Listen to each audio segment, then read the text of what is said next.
enredo de Fatal Fury sempre foi algo muito elogiado por todos os fãs de jogos de luta. Afinal, aqui temos histórias de vingança, superação, amizades, romances e muitas reviravoltas. Por ser considerada uma série mais pé no chão do que The King of Fighters, a saga busca trazer elementos clássicos dos melhores filmes dos anos 80 e 90. No entanto, em Fatal Fury City of the Wolves, temos a oportunidade de mesclar um pouco de tudo, já que o game usa como ponto de partida não somente seu antecessor, Garou Mark of the Wolves, mas também se baseia em um jogo da franquia que mais se afastou, digamos assim, desse lance de luta urbana e vingança, trazendo alguns elementos mágicos com os poderes dos pergaminhos dos irmãos Jin Shou-hei e Jin Shou-shu. Mas por que a SNK faria isso? Os poderes dos pergaminhos não são mencionados em Garou Mark of the Wolves.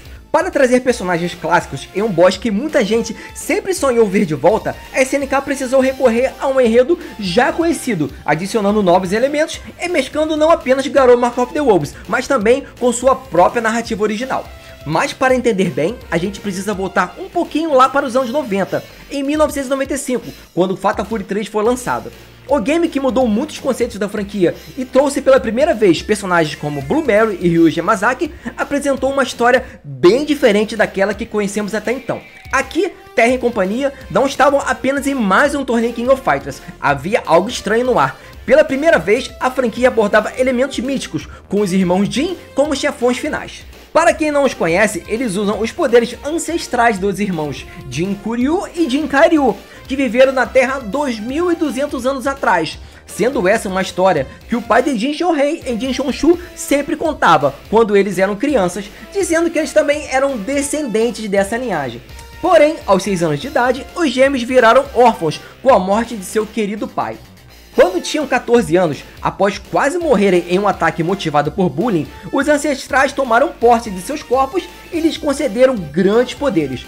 Com isso, os irmãos estão em South Town para descobrir o paradeiro dos 3 pergaminhos, que acreditam poder ressuscitá-los em corpos imortais e permitir que conquistem o mundo. Para ajudá-los na busca, eles contratam Ryuji Yamazaki como guarda-costas. Porém, no final do jogo, eles são derrotados por Terry Bogard e os espíritos saem de seus corpos definitivamente. Os pergaminhos caem nas mãos de Gizzy Howard e, graças aos conselhos de Terry, os irmãos decidem voltar a levar uma vida normal. Colocados como prêmio ao vencedor de Hellbolt Fatal Fury 1, os pergaminhos são citados mais uma vez. No entanto, Gizzy ordena que Billy os destrua, dizendo que são inúteis. Porém, aí começa todo o enredo principal de Fatal Fury City of the Wolves, já que Billy, pela primeira vez, desobedece seu mestre. Ainda falta, porém, um detalhe: trazer um pouco de Garou Mark of the Wolves, seu antecessor.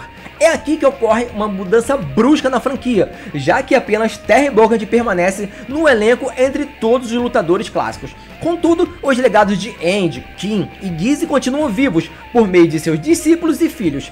Terry decide que chegou a hora de Rock, agora com 17 anos, colocar suas habilidades à prova em um novo torneio de King of Fighters. E você pergunta automaticamente, esse Rock é aquele molequinho que aparece em Hellbolt Fatal Fury? Sim, ele mesmo. Com a morte de Gizzy em Hellbolt Fatal Fury 1, Terry começa a criar um menino, já que agora Rock não tinha nem pai e nem mãe. Além de dar uma família para o menino, ele evita que o ciclo de vingança continue no futuro, com a possibilidade de Rock querer se vingar de Terry. O menino prodígio considera Terry Bogard como um pai, e Terry considera Rock Howard como um filho para ele. No entanto, tudo desmorona com os rumores de que Mary, a mãe de Rock, estaria viva. Em uma grande reviravolta, Rock derrota seu mestre Terry na semifinal, mesmo carregando a dúvida se Terry realmente deu tudo de si na luta. Na grande final, Rock enfrenta seu tio, Cain Harlan, que afirma ter informações sobre o paradeiro de sua mãe. Com a vitória, Cain propõe um trato, que Rock se afaste de Terry Bogard e passe a seguir sua jornada ao lado dele. Rock pede desculpas a Terry e parte com Cain na missão de encontrar sua querida mãe. Em Fatal Fury City of the Wolves, a trama começa com um novo torneio, cujo prêmio seria o legado de Gizzy Howard. No entanto, com o desenrolar das lutas, é revelado que o tal legado nada mais é do que os pergaminhos Jin. Usando sua influência e informações, Cain descobre que Mary Hailai, sua irmã, está viva e sendo mantida em cativeiro, e o preço de seu resgate é justamente o legado de Gizzy, ou seja, os pergaminhos. A partir daí, acontece uma verdadeira união entre diversos personagens do jogo. Rock Howard, Cain O'Hanlon, Billy Kane, Vox Reaper, Grant e até mesmo Mr. Big, que está em posse de Mary, agindo como seu protetor, mas com seus próprios interesses, exigindo os pergaminhos em troca. Tudo parece muito calmo e dando tudo certo, até que de repente, durante a final, Jack Turner, aquele mesmo de Art of Fight, ataca Mr. Big, derrubando Mary Heinlein no chão.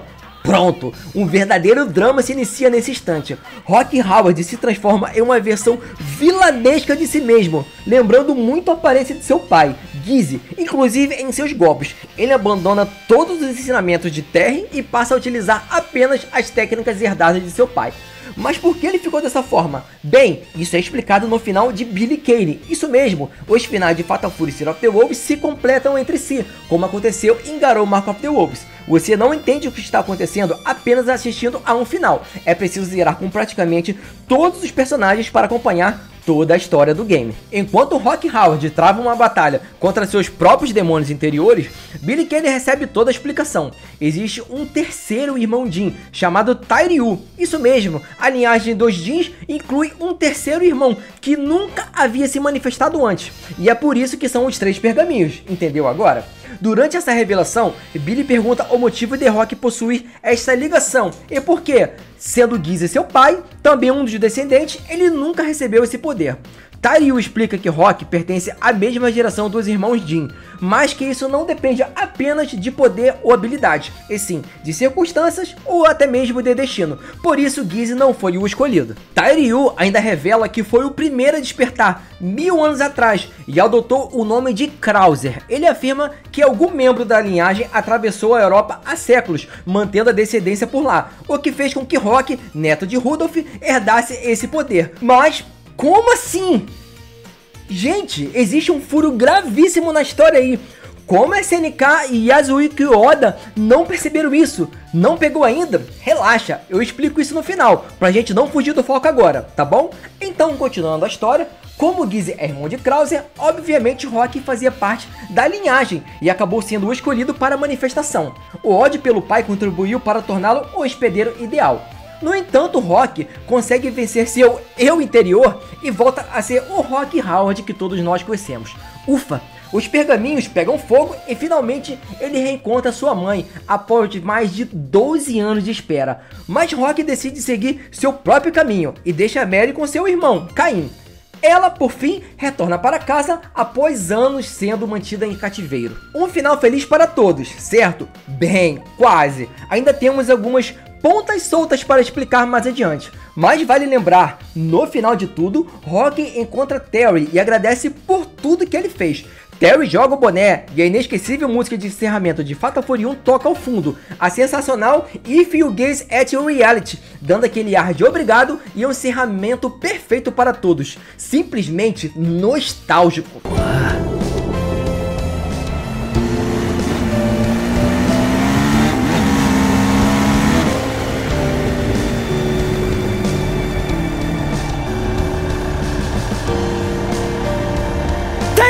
Arigatou! Ore,なんて言っていいか言ったろ俺たちに言葉はいらないまたやろうぜロック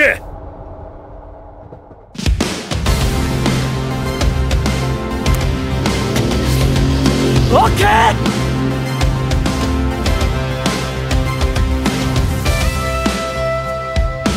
E agora, nesse momento, eu vou explicar para vocês as minhas teorias que eu tenho de Fatal Fury City of the Wolves, de todo esse enredo muito interessante e também muito confuso, que com certeza vai dar o que falar no futuro. Primeiramente, o enredo do jogo não pode ser entendido apenas por um final. Todos os finais se complementam, como já acontecia em Garou Mark of the Wolves. E é aqui que encontramos o segundo problema mais grave até o momento. Precisamos esperar a chegada de todos os DLCs para conectar todas as histórias. Sem isso, temos inúmeras pontas soltas. E eu já começo com uma dessas aqui, ó, Mr. Big. Como ele resgatou Mary? O que aconteceu com ele no fim do torneio? Como foi a luta contra Jack Turner? Ele venceu mesmo com apenas um golpe? Algumas dessas respostas só vão aparecer quando todos os DLCs forem lançados. E infelizmente, talvez tenhamos que esperar uns 3 anos ou mais para ver toda a conclusão de Fatal Fury City of the Wolves. Agora sim, vamos ao erro mais grave da história até o momento. Aquele que quando eu vi, eu fiquei impressionado de forma negativa. Um furo que não poderia acontecer de forma alguma. A única forma disso ser corrigido é se o próprio Yasuaki Oda disser publicamente que houve um retcon no passado da franquia, muito antes de City of the Wolves ser lançado. Só assim a história de Fallen Rock Howard pode ser aceita como canônica e não apenas um erro grotesco de continuidade. Felizmente, meus conhecimentos da franquia Fatal Fury me fizeram perceber esse erro, que quase ninguém notou, mas que afeta diretamente o desenrolar da história. Lembra quando Tairyu disse para Billy Kane que Rock Howard foi escolhido por fazer parte da linhagem dos Krauser? Então, isso é falso. Rock Howard não é um Krauser, mas como assim? Sim, ele é neto de Rudolph, porém Rudolph não é um Krauser. Ele se casou com Elsa Krauser, neta de Michael Krauser, ou seja, o sangue de Krauser não é de Rudolph, e sim de Elsa. Rudolph deixou a mulher e o filho, ou seja, Giz e sua mãe, nos Estados Unidos para assumir um posto na realeza de Stromheim. Portanto, para que Rock seja considerado da linhagem dos Krauser, como em City of the Wolves afirma, um retcon é necessário, fazendo com que Rudolph e não Elsa seja o descendente direto dos irmãos Jin. E olha só que detalhe curioso. O convite do torneio King of Fighters em City of the Wolves tem a assinatura de um Stromheim, o que pode indicar a chegada de um novo membro da família ou até mesmo o retorno de Wolfgang Krause. E isso seria mais um retcon. Mas como assim? Um novo retcon? Isso mesmo. Preste atenção agora nesse furo histórico. No documentário oficial chamado Memories of Stray Wolves, lançado pela própria SNK Playmore em comemoração aos 15 anos da franquia, Terry Bogard afirma que Wolfgang Krause cometeu suicídio após sua derrota em Fatal Fury 2. Isso também é descrito no Tonkobon de Hellbolt Fatal Fury 1, lançado em abril de 1996. Com o passar do tempo, Krause tira a própria vida após uma luta contra Terry, e Giz é revivido tanto em corpo quanto mente. Esse trecho é um pouco confuso, já que Giz estava vivo nessa época, mas dá para interpretar assim. Giz só começa a respeitar de verdade as habilidades de Terry após ele derrotar Krause, o único homem que ele temia. Tanto é que no prólogo de Fatal Fury 2, quando Giz recebe uma carta de Krause ameaçando o seu império, ele se apressa a criar o torneio King of Fighters, aquele mesmo que foi realizado em Fatal Fury 1, para dar mais experiência para Billy Hyde em uma iminente guerra. Então, com a morte de Krause, os únicos obstáculos para Giz eram mesmo os irmãos Bogard. Agora, para tudo se encaixar certinho, a SNK precisou fazer 2 retcons importantes. Rudolf von Stromheim ser o descendente direto do Jin, e o Wolfgang Krause não ter morrido de fato, retornando agora como peça-chave para explicar o novo enredo. E vale lembrar, Oda já vinha preparando o terreno desde quando disse, numa entrevista a 4Game, que Hellbolt Fatal Fury 2, antes considerado fora da cronologia, foi canonizado pela nova SNK. Com isso, Krause pode ser reintroduzido oficialmente. Sim, é uma bagunça, mas ainda assim a gente ama a SNK, não é mesmo? Então, para tudo se encaixar de forma coerente, foi preciso fazer algumas alterações leves no enredo principal. Nada tão drástico quanto um remake ou um reboot completo, mas suficiente para dar novos rumos à saga. Agora, com tudo isso analisado em detalhe, decidi montar o final ideal, reunindo todos os acontecimentos de acordo com a minha análise. Só que vale lembrar, conforme os personagens via DLC forem sendo adicionados, algumas dessas questões ainda podem ser respondidas, já que muita coisa segue aberto. Narrando a história, vamos diretamente para a final. Como era de se esperar, Rock Howard enfrenta Terry Bogard na finalíssima do torneio King of Fighters, com a vitória indo para o aluno. Com tudo dando certo, Rock finalmente poderá rever sua mãe, mas após uma intervenção de Jack Turner, Mr. Big precisa agir e Mary Highlight cai no chão. Pensando que sua mãe estava morta, Rock perde a consciência e é dominado pelo Tairyu, o último dos 3 irmãos ancestrais dos Jins. Enquanto Rock luta duramente na sua mente, e isso pode ser confirmado, já que ele é o único que enfrenta Fallen Rock Howard em cenário cinzento, mostrando que tudo aquilo se passava na sua mente. Mas no mundo real, a porrada estanca entre Fallen Rock Howard e Terry Bogard. E é aí que chega a musa de todos nós, Mai Shiranui, que com a ajuda de Sokaku Bushizuki, consegue purificar os pergaminhos. No entanto, Rock ainda não recobrou a consciência, fato que só ocorre após ele levar um duro golpe de Terry Bogard, voltando a ser o menino menino bondoso que conhecemos. Mas vocês me perguntam, ora bolas, como Terry perdeu para Rock e ele consegue derrotar o poderosíssimo Fallen Rock Howard, que é uma versão ainda mais bufada do personagem? Bem, lembra aquela imagem que eu trouxe de Garou Mark of the Wolves que Rock pergunta o motivo de Terry não dar o seu máximo? Bem, isso também ocorre aqui, já que Rock pergunta novamente para Terry no modo Episode of South Town o motivo dele ter lutado com a mão mole. Com toda certeza, o lendário Lobo Solitário não consegue dar o máximo contra o seu filho de criação. E você, conseguiria meter o cacete no seu filho em uma luta? Rock cai da Gizzy Tower e assim como 12 anos atrás, em Reboot Fatal Fury 1, Terry segura a mão de um Howard para salvá-lo. Porém aqui temos o final feliz, graças à ajuda de Billy Kane. E justamente ele, o CEO da Howard Connection, foi o responsável por saber de toda a verdade sobre os 3 Jins e o motivo de Rock ser o escolhido. Mas a pergunta é, por que Tairyu contou a verdade apenas para Billy Kane? Talvez porque ele foi o responsável por não destruir os pergaminhos, ficando em posse de Billy por um bom tempo. E a confirmação que Mai e Sokaku foram os responsáveis por selar os artefatos se dá ao instante que eles pegam fogo, assim como a líder do Shiranui utiliza o Ryuimbo como recurso final de purificação. Vale lembrar que poucos personagens comparecem a Gizzy Tower nos seus finais, e Mai é uma delas, mostrando a sua conexão com a história. Pouco antes de recobrar a consciência, Rock tem uma visão de seu pai, que diz que Mary e Rock não poderiam viver no mesmo modo que ele, já que Gizzy não gostaria disso para sua esposa e filho. Rock perdoa seu pai e consegue enxergar um lado bom no rei do crime de South Town.